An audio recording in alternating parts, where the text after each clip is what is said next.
Olá! Hoje a gente vai analisar um material que vai direto ao ponto nevrálgico da gestão de projetos, o controle. Oi, pessoal! Recebemos aqui uma série de anotações e trechos de um texto que prometem uma coisa: mostrar a diferença entre um plano que é só um desenho bonito e um plano que sobrevive ao mundo real. Exato. A nossa missão aqui é entender como se transforma a teoria em prática, como se mantém um projeto previsível e, o mais importante, recuperável quando as coisas dão errado. Exato. E a ideia central que esse material defende é forte. Controle não é burocracia, não é o primo chato do planejamento. Certo. É o sistema nervoso central do projeto. Sem ele, o plano é só um corpo inerte. Um corpo inerte. Boa. Vamos explorar juntos como a disciplina e as ferramentas certas transformam um monte de dados em decisões inteligentes. E o mais interessante não é só o que medir, mas quando e com que frequência, para que o controle não vire só um relatório que ninguém lê. Certo. Então vamos direto ao primeiro grande obstáculo que o material aponta.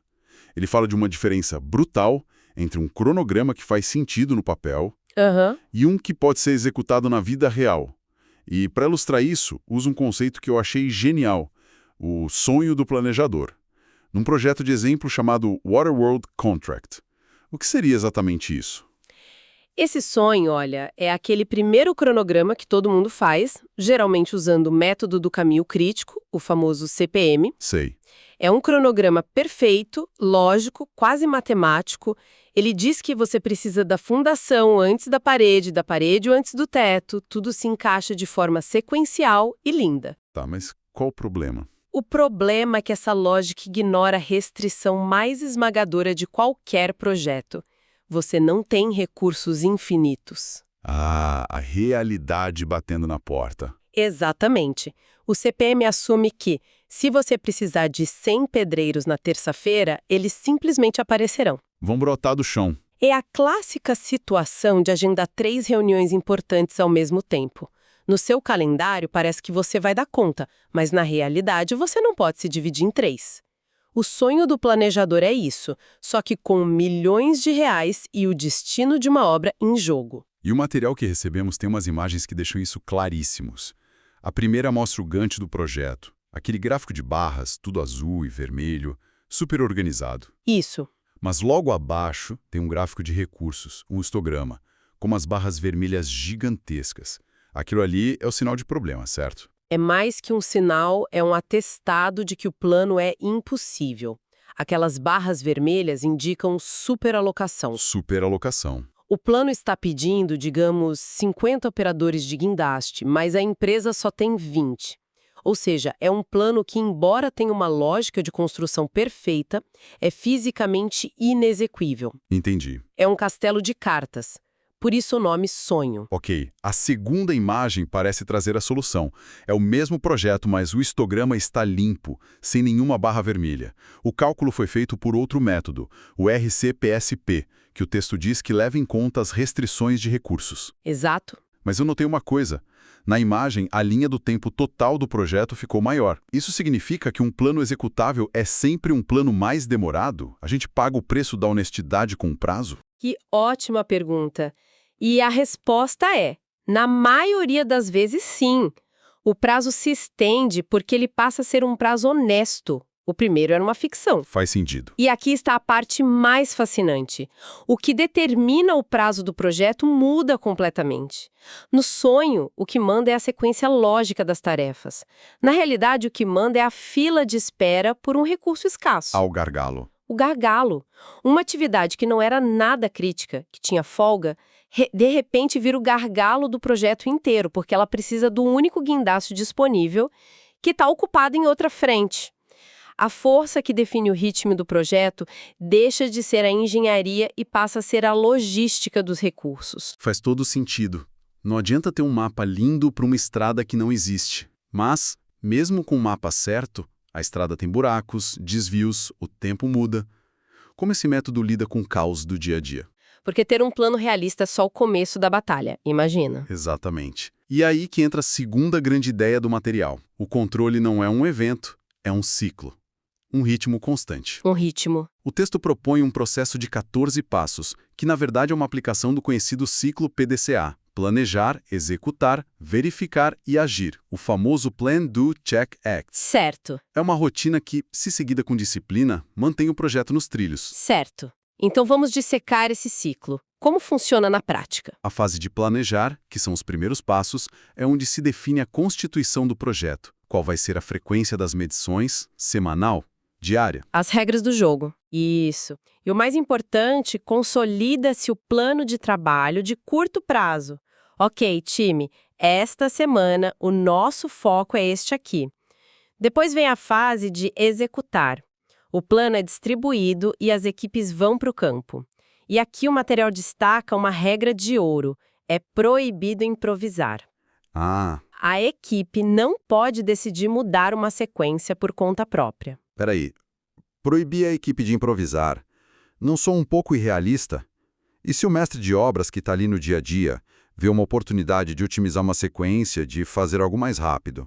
Essa rigidez toda não acaba matando a experiência e criatividade de quem está no campo? Essa é a crítica clássica e é muito pertinente. Mas a filosofia defendida aqui é que a otimização não pode ser um ato isolado e invisível. Certo. Se o mestre de obras tem uma ideia genial, ele não deve executá-la na surdina, ele deve comunicar o planejamento. Olha, se fizermos B antes de A, ganhamos 2 dias. Entendi. O planejamento, então, simula o impacto dessa mudança no projeto inteiro e, se for benéfica, atualiza o plano formalmente. O problema do improviso isolado é que ele pode resolver um problema local, mas criar um desastre 3 semanas depois em outra área do projeto, que dependia da sequência original. Então a disciplina não visa engessar. Não. Ela visa garantir que as decisões sejam tomadas com a visão do todo e não só da parte. Entendi. É sobre manter a integridade do plano como uma fonte única da verdade. E depois de executar, vem a fase de verificar, que o texto parece tratar como o coração de todo o processo. Totalmente. A fase de verificar é onde a mágica acontece. As equipes não só informam que fizeram os dados quantitativos, produzimos 100 metros cúbicos de concreto, Os números. como também explicam por que houve desvios, os dados qualitativos. O sistema, então, recalcula o futuro do projeto com base nessa nova realidade e gera 2 relatórios que o material destaca. O RJ, Relatório de Impactos e Justificativas, e o RPC, Relatório de Ações Corretivas. Ok, RJ e RPC. Vamos traduzir isso. Então, o RJ é basicamente o boletim de ocorrência do projeto. Algo como: a chuva atrasou a completagem e o prejuízo no prazo é de 2 dias e X reais. Exato. E o RPC seria o plano de ação, o vamos consertar assim, alocando uma equipe extra no sábado. Perfeita analogia, é exatamente isso. O RJ diagnostica o impacto do problema e o RPC prescreve o remédio. A receita médica. Isso. E isso nos leva à última fase, agir, onde essas ações corretivas são incorporadas a um novo plano de trabalho para o próximo ciclo. E a roda gira de novo. O projeto vai se autocorrigindo em tempo real, com base em fatos, não em achismo. E o material fala também sobre a frequência desse ciclo. Não é algo fixo, pelo que entendi. A velocidade com que a roda gira pode mudar. Sim, e essa é uma sacada de mestre. É uma vigilância inteligente. No começo do projeto, quando tudo é novo e incerto, ou quando uma crise se instala, os ciclos devem ser curtos, diários talvez. Para ter mais agilidade na resposta. Exato, aumenta a capacidade de reação. Se você mede só cada 15 dias, pode descobrir um problema que já virou um monstro e é tarde demais para corrigir. Com certeza. Conforme o projeto entra num ritmo estável, os ciclos podem se alongar para semanais, por exemplo. O texto até cita o caso do Terminal 2E do aeroporto Charles de Gaulle, que teve um colapso estrutural depois de inaugurado. Nossa. É um exemplo extremo de como a falta de um controle rigoroso, especialmente na fase final, pode ser catastrófica. A lição é: a vigilância precisa ser mais intensa justamente nos momentos mais críticos, o início e o fim. Ok. Esse ciclo todo parece gerar uma montanha de informações. E o material foca bastante em uma ferramenta específica, o Spider Project, para mostrar como organizar essa montanha de dados. Tem uma imagem de uma tabela, a Performance Input Table, que parece ser central nisso tudo. O que ela tem de tão especial? O especial dela é a filosofia por trás da sua estrutura. A tela é dividida ao meio. Do lado direito, você tem os fatos brutos, os dados quantitativos. O que e o quanto. Isso. Horas trabalhadas, peças instaladas, custo real. É o que e o quanto. Números frios. E do lado esquerdo, que parece ser campos com nomes mais complexos. O lado esquerdo é a alma do processo. Ali entram os dados qualitativos, a narrativa é o porquê. A história por trás do número. Exato. Os campos são customizáveis, mas os exemplos são causa do desvio, responsável pelo evento, evidências. Ou seja, não basta dizer que a tarefa atrasou. O sistema te obriga a registrar.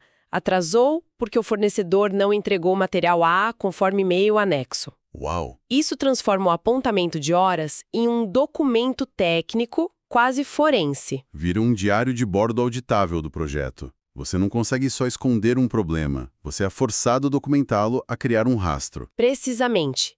E o processo de coleta também é pensado para ser robusto.